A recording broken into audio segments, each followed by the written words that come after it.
A man abandoned by his children thinks about ending his life until something happens. Subscribe to see more heartwarming and emotional stories like this one. In the quiet neighborhood of Vale das Flores, a small house stood out among the others for its lush, colorful garden. It was the home of Francisco Martins, a 72-year-old man known among the neighbors for his great sense of humor and his impressive roses. Francisco was a beloved figure in the neighborhood, always with a smile on his face and a joke ready to brighten anyone's day who passed by his door. Francisco's house was a reflection of his personality, vibrant, welcoming, and full of life. The garden, carefully tended by him, was a spectacle. Roses of all colors filled the flower beds, perfuming the air with their sweet fragrances and bringing joy to anyone passing by. However, the joy of the garden contrasted with the sadness that reigned inside the house. Francisco had lived alone for many years. His children, Dolores and João, had left home long ago, following their own paths in the big city. The house, once filled with laughter and conversations, was now steeped in melancholic silence. The walls seemed to hold memories of happier times when the family was together and laughter echoed through the halls. Francisco's daily life was simple. He spent most of his days in the garden, tending his roses with a dedication bordering on devotion. Sitting in his wicker chair on the porch, he watched the flowers grow, reminiscing about the days when his children were young, and his wife, Eugenia, was by his side, filling the house with music from her piano. Those moments of happiness now seemed to belong to another life, another person. Though deeply saddened by his children's absence, Francisco found solace in his garden. There, among the flowers he loved so much, he felt a peace that helped him face his lonely days. Nature, with its serene beauty, offered a refuge for his nostalgic heart. Every blooming rose was a reminder that life continued, even in the face of loss and longing. Francisco's garden was more than a hobby. It was an expression of his soul, a space where he could connect with his memories and find a bit of joy amid the loneliness. Neighbors admired the garden as they passed by and often stopped to chat with Francisco, appreciating his company and stories. To them, he was not just the man with the roses, but a constant, friendly presence in the neighborhood, someone who always had a smile and a kind word to offer. Despite the garden's beauty and the neighbors' friendliness, Francisco's loneliness was palpable. Each day seemed longer than the last, and the nights colder and quieter. The absence of his children, Dolores and João, was a constant pain in his heart. They had left many years ago, seeking their own lives, leaving Francisco and his wife, Eugenia, behind. Since Eugenia's death, the house had become even emptier, an echo of the happy times that would never return. Francisco spent hours sitting in his wicker chair, holding a cup of hot coffee, looking at the garden he and Eugenia had planted together. Every flower, every bush brought back a memory. The scent of the roses transported him back to sunny days when his children ran through the garden and Eugenia played the piano in the living room. Those moments now seemed so distant, as if they belonged to another life. Sundays were the hardest. They used to be family gathering days, full of laughter and lively conversations. Now, they were a painful reminder of Dolores and João's absence. Francisco remembered family lunches, stories told at the table, warm hugs. All of that had turned into memories he replayed in his mind, trying to hold on to a bit of the happiness he once had. At 72, Francisco found himself surrounded by objects that told the story of his life, but missing the people who made it meaningful. Eugenia's piano sat there, untouched, gathering dust, a silent symbol of her absence. His children's rooms remained as they had left them, like sanctuaries of a time that would never return. The whole house was a memorial of a once full, now empty life. Francisco missed his children in a way he couldn't express with words. He wondered what they were doing, if they were happy, if they thought about him. He tried to be content with the occasional visits and phone calls that rarely happened. Every time the phone rang, his heart leaped with hope, only to be crushed when it wasn't one of his children on the other end. Yet Francisco didn't let sadness completely take over. He found small moments of joy in his garden, in conversations with neighbors, and in the happy memories he cherished. He knew life had its phases, and despite the loneliness, there was still beauty in the world. He clung to that beauty, hoping that one day, perhaps, his children would come home, bringing back the joy that once filled his life. It was a sunny morning when the silence was broken by an unexpected sound, the phone ringing. Francisco lifted his head, surprised. It was rare for the phone to ring, and even rarer for it to be one of his children calling. With his heart racing, he quickly got up, leaving his coffee cup on the old wooden table beside him. He walked to the phone, wishing with all his might that it was one of his children. Answering, his voice came out trembling. "Hello?" On the other end of the line, a familiar voice responded, "Dad, it's me, Juan." Francisco's heart skipped a beat. It was his son, João, after so long. "João, is it really you?" Francisco asked, incredulous and emotional. "Yes, Dad, it's me," João replied. Francisco's joy was palpable. "Oh dear, it's been so long since we talked. How are you, son? I've missed you so much," Francisco said, his voice laden with emotion. "I'm fine, Dad, I've missed you too. I've been talking with Dolores and we thought about visiting you soon. How does that sound?" João asked with a tone that seemed rehearsed. "That would be wonderful, son. I'd be very happy to see you," Francisco responded, almost not believing what he was hearing. The promise of a visit from his children filled his heart with joy. "We'll arrange our schedules and let you know the date as soon as possible," João said. Francisco nodded, even though João couldn't see him. "All right, son. I'll be waiting." Hanging up the phone, Francisco could barely contain his happiness. His house, so silent and empty for so long, would soon be filled with life again. He walked back to the living room, feeling a breeze of hope in his heart. The promise of a visit had brightened his day, like the sun after a storm. He began making plans, imagining what he would prepare for dinner and how he would decorate the house to welcome his children. However, what Francisco didn't know was that this call would change everything in his life. In the days that followed, he began preparing the house with renewed vigor. He cleaned every corner, tended the garden with even more care, and even played a few notes on the piano, trying to bring back some of the music that once filled his home.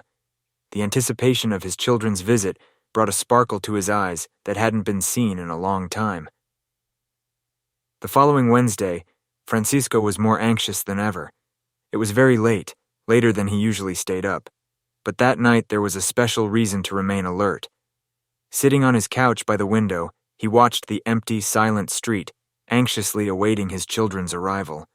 Fatigue began to weigh on his eyelids, but the excitement and anxiety kept him awake. Finally, amid the blanket of darkness covering the night, Francisco saw the lights of a car approaching. His heart raced as he watched the vehicle stop in front of his house. Through the foggy window, he could make out the figures getting out of the car. It was João and Dolores, both with worried expressions. They got out of the car and walked toward the entrance of the house. Dolores, impeccably made up to appear younger than she really was, looked at her brother and asked, "Do you think he will believe what we are going to tell him?" She murmured softly, visibly uneasy. João, with a frown and a look of uncertainty on his face, gently squeezed his sister's arm. "Shut up, you don't want him to hear you.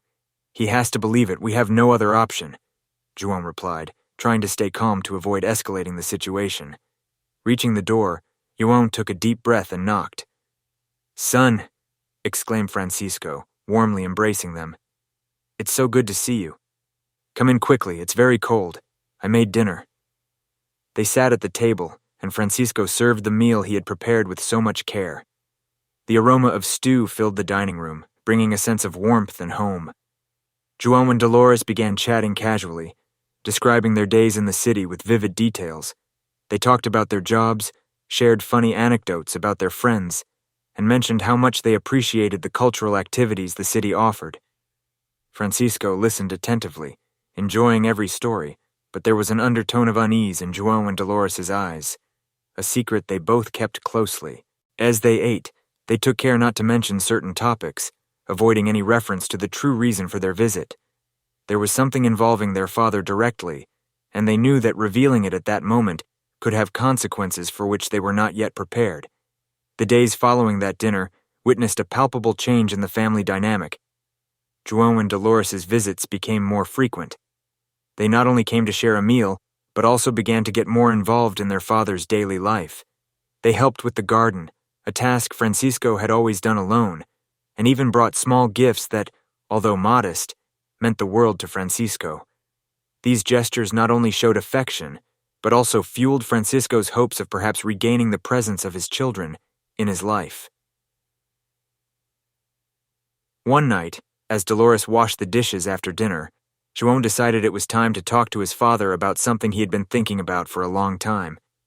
Sitting in the living room, illuminated by the soft light of the lamp and the crackling of the fireplace, João cautiously began the conversation. "Dad, there's something I want to tell you," he began, his voice laden with emotion. "Dolores and I have missed you a lot. The truth is that life in the city is quite hectic, and although we love coming to visit you, sometimes it's complicated because of our schedules. You miss us too, don't you?" João asked, trying to guess his father's thoughts. Francisco nodded, feeling tears begin to form in his eyes. "We thought maybe it would be a good idea for you to sell the house and come live with us in the city. That way, we could take better care of you and spend more time together, like when we were younger," João suggested, watching his father's reaction closely. Francisco's eyes filled with tears, but a faint smile appeared on his face. The possibility of living with his children again was all he wanted most. However, Francisco also knew how much the house meant to him. It was the place where he had shared his entire life with Eugenia, his deceased wife. Every corner, every wall was impregnated with valuable memories. The mere idea of selling the house was overwhelming, but the idea of living near his children, not losing more time away from them, also filled him with a hope he hadn't felt in years. "It's a difficult decision, João. This house holds many memories for me, but I also understand that living near you is the most important thing now. I don't want to lose more time away from you. I'll think about your proposal," Francisco said firmly but emotionally. The siblings exchanged looks, their faces hiding a grim satisfaction. They were about to do something terrible, but Francisco had no idea what was coming. "Oh, Dad, we're so happy you're considering this," exclaimed João. "You'll love the city, you'll see," he said with an enthusiasm that seemed a bit forced. Francisco spent several days thinking about João's proposal. The idea of selling the house he loved so much was overwhelming, but he also didn't want to continue living in loneliness. Finally, one night, he made a decision.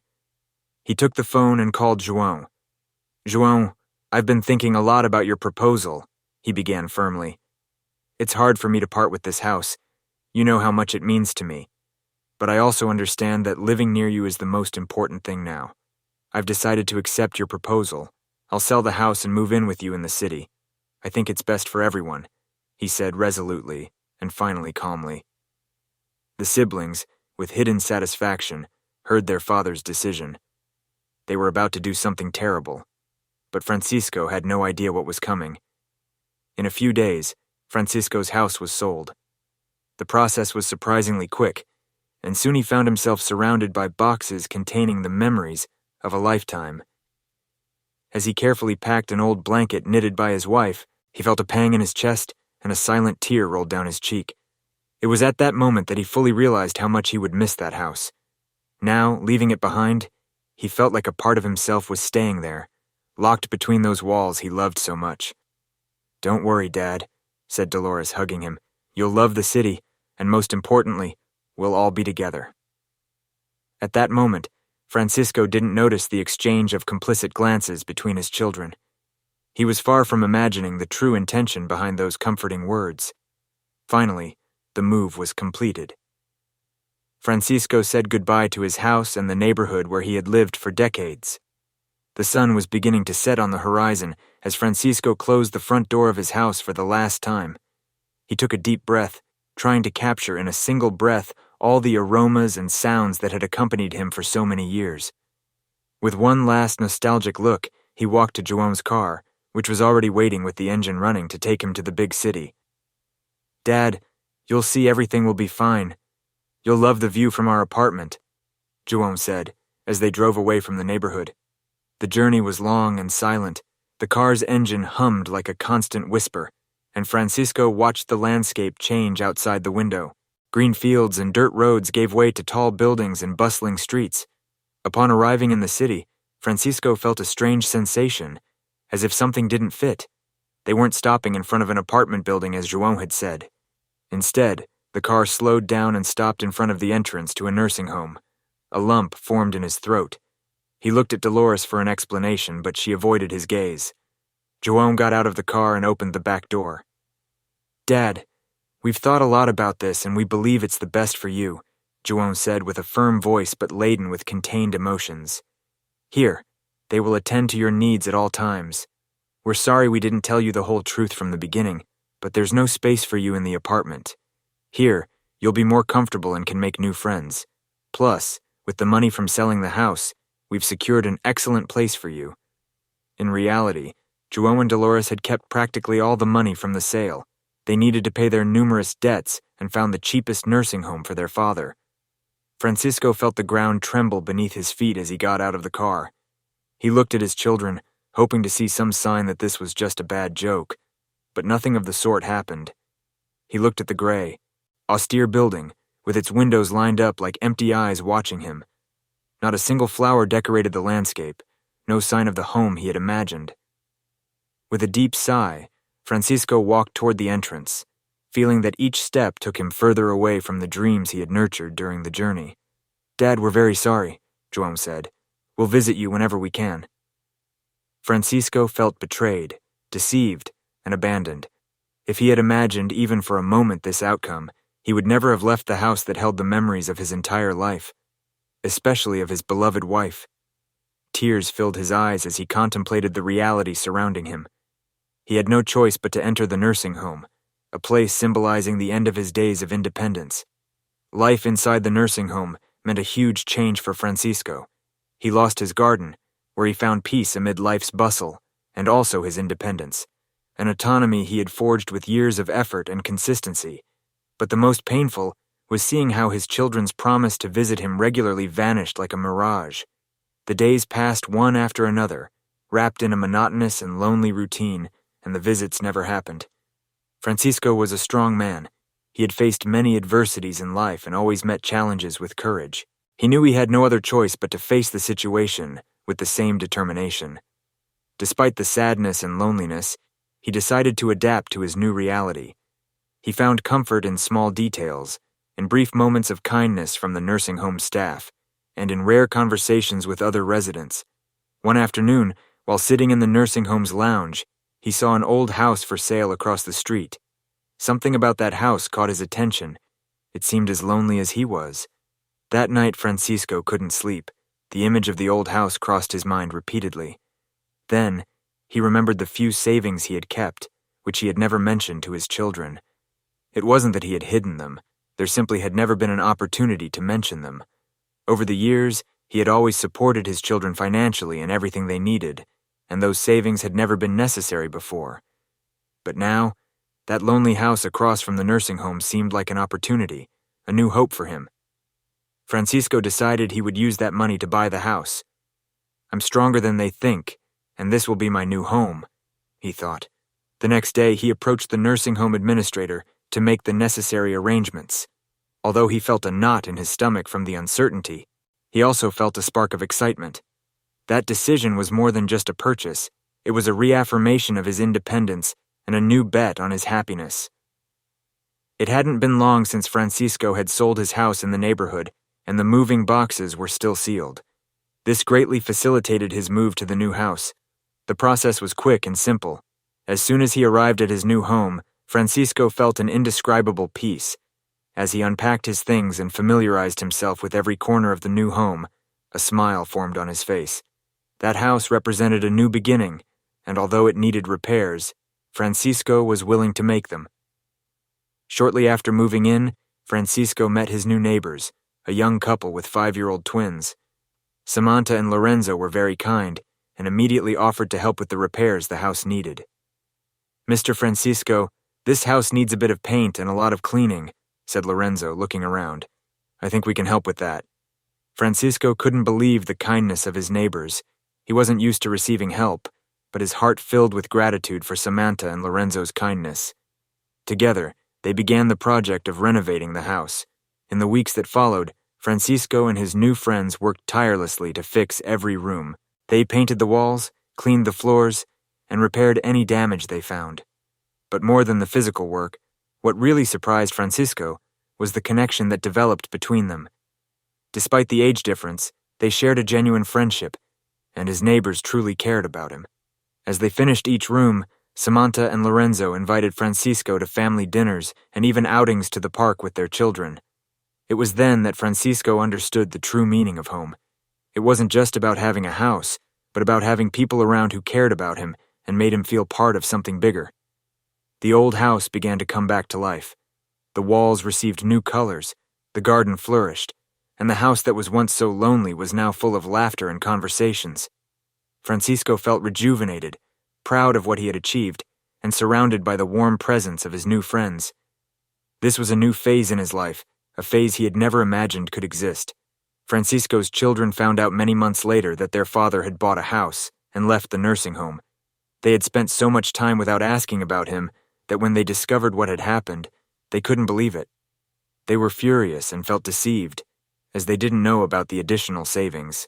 The news hit them like a bucket of cold water, unleashing a mix of anger and frustration. How was it possible that our own father was able to buy a new house without even mentioning it? They wondered, feeling betrayed. One day, João and Dolores decided to visit him. "We have to see it with our own eyes," said João as they drove to Francisco's new house. Upon arriving, they rang the doorbell and Samantha answered. She led them to the living room, where Francisco was resting on his favorite couch. The image they found deeply impacted them.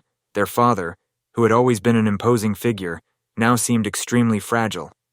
The years and his delicate health had manifested in his exhausted appearance and increasingly weak gait. Francisco decided it might be a good time to explore the attic of the house. With the neighbors' help, the house had turned out very well, but no one had had time to attend to the attic. That place still held boxes and some old furniture from the lady who had lived there before. Francisco climbed the stairs, noticing the dust floating in the air and the slight musty smell permeating the atmosphere. Turning on the light, a dim bulb illuminated the space, revealing a hidden treasure of memories and objects accumulated over time. The boxes were filled with old photographs, books, and personal items that told stories of a past life. The furniture, though covered in dust, retained a nostalgic charm that awakened in Francisco a deep curiosity. But what most caught his attention was an old wooden chest in a corner, locked with a rusty padlock. Francisco took the chest and lightly blew on it, trying to remove the dust while thinking about what might be inside. The wood was old, and the padlock was rusty, but the chest still emitted a sort of latent mystery. He tried to open the chest, but didn't have the key or the right tools. He thought maybe his neighbor Lorenzo could help him. That same afternoon, Lorenzo and his family visited, as they often did. Together, they opened the old chest and were left speechless at what was inside. A large amount of jewelry, old coins, and other valuables were inside, along with a handwritten note that said, "I hope this treasure finds someone worthy and kind-hearted. I lived a long life, so long that I ran out of family and friends to inherit my fortune. To whoever finds this chest, I sincerely ask that you use these jewels and coins for a good purpose, that this wealth be a blessing for you and others." The note, written in an old and somewhat shaky handwriting, left Francisco and Lorenzo in deep reflection. "It's incredible." "Mr. Francisco," exclaimed Samantha, her eyes wide with surprise. "You are a very lucky man." But Francisco was stunned by the discovery. Lorenzo broke the silence with a prudent suggestion. "Mr. Francisco, I recommend we keep this treasure very well until you have time to calmly think about what you want to do with it," he said with a serene but firm voice. Samantha nodded, supporting her husband's idea. Mr. Francisco, still stunned, decided to follow his neighbor's recommendations. Together they found a safe place in the house where the chest would remain protected and out of curious sight. In the following days, Francisco reflected on his attic discovery. The wealth he had found would change anyone's life, but for the old man, the true value lay in the friendship he had found in Lorenzo, Samantha, and their twins. As the years went by, Francisco became even more integrated into Lorenzo and Samantha's family life. The twins considered him a grandfather, and there wasn't a day they didn't run to hug him enthusiastically upon returning from school. Visits to Francisco's home became a routine full of joy and complicity. They spent hours attentively listening to the old man's life stories, full of lessons and memories of past times. Many times, the little ones asked for advice, and Francisco, with the wisdom that only years can grant, responded with words full of affection and depth. For Francisco, the true treasure wasn't in the chest full of jewels and coins, but in the moments shared and the unconditional love of his newfound loved ones. But time also brought new challenges. Francisco's health began to deteriorate, and old age proved to be a formidable opponent.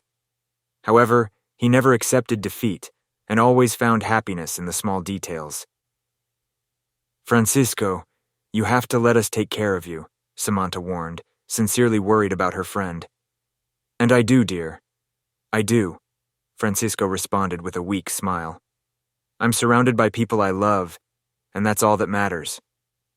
Francisco found a true family in the least expected place and was infinitely grateful. Meanwhile, his children remained obsessed with their father's wealth, convinced he was hiding a fortune. They made plans to ensure that wealth ended up in their hands, but what they didn't know was that their father had found a treasure in the attic of his new house. Feeling the end was near, Francisco decided it was time to contact a trusted lawyer to draft his will. With Samantha's support, Francisco sought a lawyer renowned for his integrity and discretion. Meanwhile, his children remained unaware of his plans, convinced that the material treasure was all that mattered. The decisions he made that day would be the final and most surprising chapter of his life. Francisco's health continued to deteriorate over the months. Although his strength no longer accompanied him, he always tried to offer a smile to the twins and share with them a new story. "They are the family I chose," he said, holding their hands, "and I couldn't be more grateful." One day, João and Dolores, once again drowning in debt, decided to visit their father. Upon arriving at the house, they rang the doorbell and Samantha answered. She led them to the living room where Francisco was resting on his favorite couch. The image they found deeply impacted them. Their father, who had always been an imposing figure, now seemed extremely fragile. The years and his delicate health had manifested in his exhausted appearance and increasingly weak gait. "Dad, we didn't know you were like this. You should be in a hospital," João said, trying to hide his frustration. Dolores nodded, avoiding her father's gaze. "No, my dear ones," Francisco replied with a tired but determined look. "This is my home, the place where I want to spend my last days, surrounded by people who care about me." The visit from the children was brief and uncomfortable. When they left, a strange calmness once again filled the house. Francisco sighed as his gaze drifted out the window. "I hope one day they can be happy. They hurt me a lot, but I wish them the best." The light of the setting sun filtered through the curtains, gently illuminating his tired face. Memories of the past mingled with his present thoughts, creating a feeling of melancholy and hope. Though his body was fragile, his spirit still harbored great love for his children. That was Francisco's last encounter with his children. Somehow he knew his time was running out, but he wasn't afraid. He had his new family, Lorenzo, Samantha, and the twins. Moreover, he had a perfectly designed plan, a plan that would bring justice and balance to everyone. One night, Francisco's life came to an end. Samantha never left his side, holding his hand gently and offering comfort. Francisco's breaths grew increasingly spaced and weak. With one last peaceful look at Samantha, he exhaled his final breath. Samantha felt a mix of sadness and relief, knowing that though her adoptive father was no longer physically with them, his suffering had ended. With tears in her eyes, she kissed his forehead and promised to take care of everything. The next morning, Lorenzo communicated the news to the children. Far from showing grief, they felt a deep relief upon hearing of their father's death. Instead of tears or lamentations, their minds immediately focused on the inheritance they would receive. For them, Francisco's death did not represent an emotional loss, but a financial opportunity they eagerly awaited. Although they concealed their true emotions in front of Lorenzo, their thoughts were clearly oriented toward the material benefits to come. At the end of the funeral, a serious-looking lawyer approached João and Dolores. "I am Silvio Arriaga, Mr. Francisco's lawyer," he said, handing them sealed envelopes. "He asked me to deliver these after his funeral. I will see you next week at my office for the reading of his will." João and Dolores could not contain their excitement upon receiving the sealed envelopes. For years, they had doubted their father's ability to organize his affairs, but at that moment, they felt proud that for once, Francisco had done things right. The idea that all assets were already perfectly arranged gave them immense tranquility. Meanwhile, Samantha and Lorenzo remained on the sidelines, observing with amazement how Francisco's children showed no sorrow for their father's recent loss. As the minutes passed, it became increasingly evident that their looks reflected an insatiable greed, a fervent desire to seize the inheritance left by Francisco. Joe and Dolores were so absorbed in their own thoughts of coming wealth that they almost didn't notice when the lawyer addressed Lorenzo and Samantha, also handing them sealed envelopes. The surprise was palpable on their faces. They couldn't understand why their father had left something for these people they considered outsiders to family matters. They looked at each other with incredulity and a hint of indignation, wondering what those envelopes contained and why Francisco had considered them in his will. Francisco's last move was beginning to unfold and would leave everyone speechless. Lorenzo and his family returned home, unable to abandon it. They felt that Francisco's presence still permeated every corner of the house. For 2 full days, they dedicated themselves to remembering the patriarch and arranging everything as he liked, immersed in a mix of nostalgia and love. The letter the lawyer had given them rested intact on the entrance table. None of them had the courage to open it yet. Days passed in a sort of silent vigil, a tribute to the life of the one who had so deeply impacted them, until one night, Samantha decided to open the envelope. "Dear ones, if you are reading this, it means I am no longer with you. Please don't be sad. Remember all the laughs and good moments you gave me over the years. My life was full and happy thanks to each of you." Francisco's letter began. He continued the letter, expressing his love for all of them and how grateful he was to have known them. At the end, there was a mention of the will.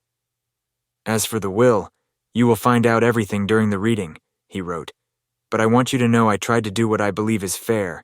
I love you all with all my heart and hope you can be well." After reading those words, a heavy silence settled over the room. Lorenzo, Samantha, and the rest of the family looked at each other with tears in their eyes. Francisco's message left everyone moved, but it also planted a seed of curiosity. Samantha and Lorenzo couldn't help but think about Francisco's words regarding doing what was fair. What was hidden behind that statement? What decisions had he made in the will that he considered equitable? Days passed, and finally, the anticipated day of the will reading arrived. Lorenzo and Samantha arrived punctually, their hearts beating with a mix of nostalgia and nervousness. João and Dolores also made their appearance, anxious to know what their father had left them. The atmosphere in the lawyer's office was dense and charged with expectation. "Ladies and gentlemen," began Mr. Arriaga, his deep voice resonating in the office, "I am here to fulfill a duty entrusted to me, to read the last will of Mr. Francisco Martins." He made a brief pause, looked at everyone present, and continued. "If you are ready..." There was a palpable tension in the room as the lawyer began to read the document he held in his hands. The words were clear and direct. "To my children, João and Dolores, I leave my valuable collection of books and cups," announced Mr. Arriaga solemnly. João and Dolores looked at each other with expressions of displeasure. Neither books nor cups interested them in the least. They expected their father to leave them something of greater value, something they could consider a true inheritance. The expressions of disappointment were evident, and the tension in the room increased as the will reading continued. However, what João and Dolores couldn't imagine was what was about to be revealed. Just when both thought nothing more could surprise them, Mr. Arriaga paused, looked intently at those present, and proceeded to read the next clause of the will. "To my dear Lorenzo and Samantha, I leave the house in the city and the old attic chest with half of what is inside," continued Mr. Arriaga, making a small pause that added a dramatic effect to the announcement. "With a monetary value equivalent to several $1,000,000, the remaining half of the treasure in the chest will be allocated to the twins, Lucas and Adriana. This fortune will be under their parents' custody until they reach adulthood." João and Dolores swallowed hard. They had never imagined that 2 strangers would end up with their inheritance, and now they found themselves in a situation where there was little or nothing they could do. The document reading ended, and everyone present was left stunned by what they had just heard. João and Dolores couldn't believe what had happened. Their father had completely disinherited them. Just as the room was beginning to empty and the murmurs of surprise were turning into an awkward silence, Mr. Arriaga raised his hand, requesting everyone's attention once more.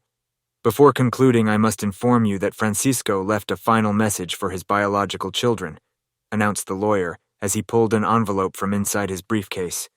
João and Dolores, I always taught you that true wealth is not measured by material things, but by the lessons and experiences life offers us. I hope what I have left you helps you understand this message and value what really matters. As for my money, you already received your share from the sale of the neighborhood house, a sale you practically forced me to make, to then abandon me in a nursing home. I will not see another cent, Francisco's final message read. The room turned into chaos, the murmurs multiplied, and the looks of astonishment turned into gestures of disbelief and rage. João and Dolores, furious, got up from their chairs and hurriedly left the place, shouting, "This won't stay like this," leaving a trail of indignation. Meanwhile, Samantha and Lorenzo remained seated, unable to react.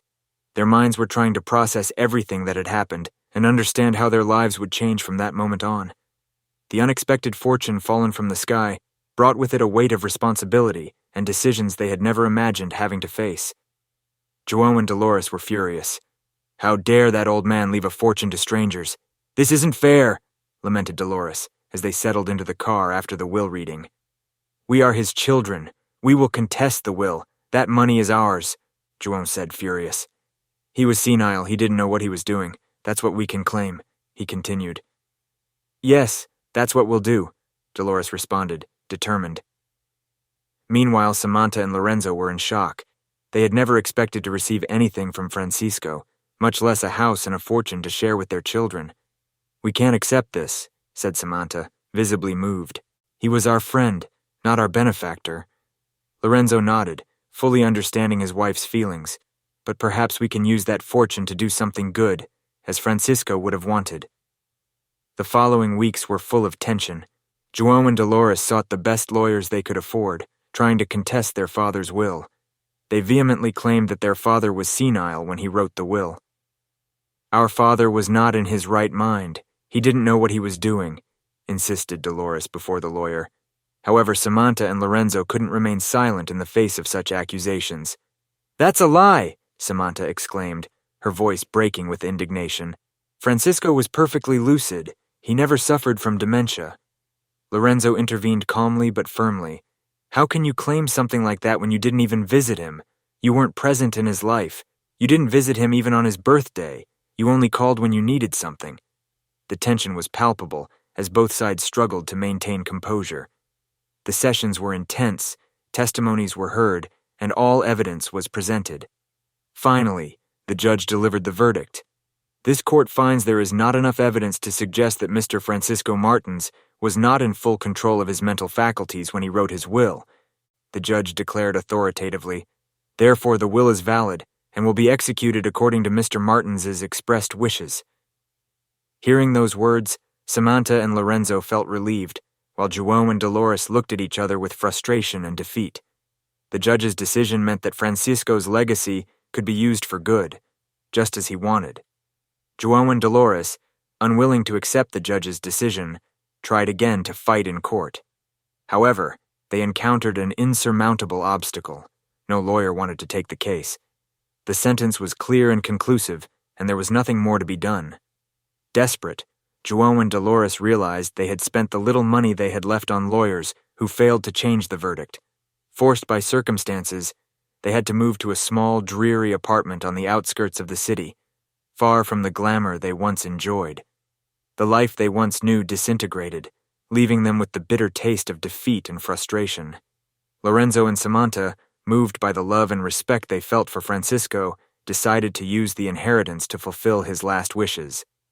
With a large part of the money, they established a foundation dedicated to supporting the education of talented young people without financial resources. The educational center, named the Francisco Martins Foundation, was established in his house in the city, offering full scholarships, workshops, and mentoring programs, inspiring future generations to reach their full potential. In addition to establishing the foundation, Lorenzo and Samantha dedicated a significant part of the inheritance to their children's education. Aware of the importance of a solid education, they wanted their children to grow up with the values Francisco always promoted: effort, dedication, and honesty. Thus, their children would not only receive an excellent education, but also learn to appreciate their grandfather's legacy and the positive impact they could have on the world. Through their actions, Lorenzo and Samantha demonstrated that Francisco's true legacy was not only material, but also moral and educational. The Francisco Martins Foundation not only changed many young lives, but also perpetuated the values Francisco cherished. Their children's education, influenced by those same principles, ensured that future generations would carry forward his legacy. Francisco's story reminds us that true riches are not in material things, but in the positive impact we can have on others' lives through our values and actions. This story invites us to reflect on the importance of living a purposeful life, guided by solid and altruistic principles. It teaches us that, even facing adversities and unexpected changes, our ability to create a positive impact in the world is what truly defines our legacy. And so, Francisco's memory lives on, not only in the foundation, but in every act of generosity, and in every young person striving to reach their full potential based on honesty and hard work. In each story, there is a universe of emotions waiting to be discovered. If you liked it, subscribe to stay connected. This other story I'm showing on the screen now is even more impactful. Thank you very much for being with me until now. See you next time.